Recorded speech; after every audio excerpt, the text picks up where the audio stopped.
నమస్కారం, ఘంటారావానికి స్వాగతం. ముందుగా ప్రధాన అంశాలు. స్త్రీ శక్తి పథకానికి రోజుకు 8.5 కోట్లు ఖర్చు. ఆర్టీసీపై భారం లేకుండా బకాయిలు చెల్లింపన్న మంత్రి మండిపల్లి. ఈ నెల 25న తుంగభద్ర గేట్ల ప్రారంభోత్సవం.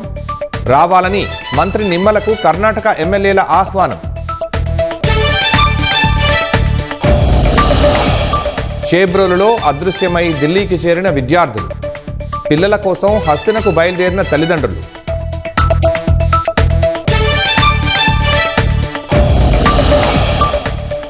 తమిళనాడు గ్యాస్ లీక్ ఘటనలో 5కు చేరిన మృతులు.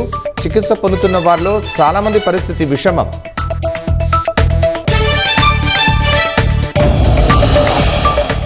ఉత్తరప్రదేశ్లో కుప్పకూలిన నిర్మాణ వంతెన బీమ్.